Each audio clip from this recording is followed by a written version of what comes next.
यानंतर जाऊयात रत्नागिरीमध्ये, ज्या ठिकाणी आमचे प्रतिनिधी राजन चव्हाण आहेत। राजन, आपण पाहायला गेलं रत्नागिरीमध्ये 5 मतदारसंघ आहेत। अशा कोणकोणत्या प्रमुख लढती आहेत ज्या लक्षवेधी ठरू शकतात? गौरी, नक्कीच पाहिलं तर कोकणामध्ये शिवसेनेचं हे वर्चस्व होतं। पक्षफुटीनंतर होणाऱ्या ज्या सभा होत्या त्यांचे कुठेतरी या ठिकाणी आरोप प्रत्यारोपांच्या फैरी झडतील, मोठी राळ उठेल, परंतु अपेक्षेप्रमाणे तसं काही घडलं नाही। प्रत्येक या ठिकाणी जर पाहिलं तर या ठिकाणी एक एकनाथ शिंदे, शरद पवार, त्याच पद्धतीने मनसे अध्यक्ष राज ठाकरे, आदित्य ठाकरे यांच्या देखील सभा झाल्या। एकंदरीत रत्नागिरी जिल्ह्यामध्ये पाहिलं तर 5 विधानसभा मतदारसंघ आहेत आणि त्यापैकी 4 विधानसभा मतदारसंघामध्ये शिवसेना विरुद्ध शिवसेना अशी लढत होताना दिसते। त्यापैकी एका विधानसभा मतदारसंघात राष्ट्रवादी विरुद्ध राष्ट्रवादी अशी लढत होताना दिसते। गुहागर विधानसभा मतदारसंघाचा विचार केला तर इथून युबीटी कडून भास्कर जाधव हे 5 वेळा आमदार होते आणि त्यांच्या विरुद्ध या ठिकाणी आपण जर पाहिलं तर राजेश बेंडल यांच्या या ठिकाणी प्रतिस्पर्धी ते असणार आहेत। दोघांसाठी ही निवडणूक या ठिकाणी प्रतिष्ठेची आहे।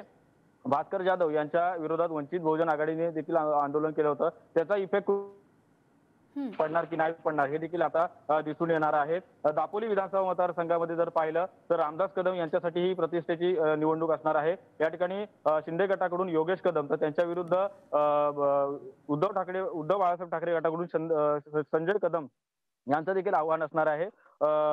या ठिकाणी शिंदे गट आणि भाजप यांच्यामध्ये या ठिकाणी मध्यंतरी आरोप प्रत्यारोप झाले होते, त्यामुळे हे गरमागरमीच्या वातावरणामध्ये योगेश कदमांना याचा किती फटका बसतोय आणि त्यामुळे रामदास कदम हे या ठिकाणी यांच्यासाठी ही किती प्रतिष्ठेची लढाई असणार आहे हे देखील आता निकालांती दिसून येणार आहे।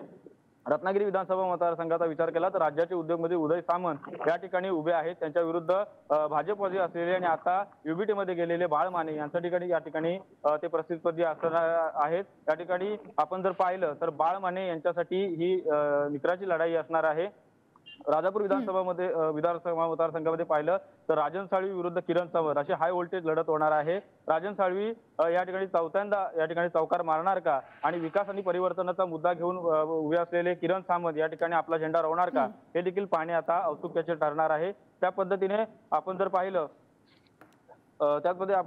तर एकंदरीतच कोकणामध्ये ही आता रंगतदार लढाई होणार आहे आणि म्हणावे तितक्या पद्धतीने या ठिकाणी जे स्थानिक नेते आहेत त्यांनीच या ठिकाणी बैठकीचा जोर केलेला आहे हे एकंदरीत दिसून येत आहे। गौरी।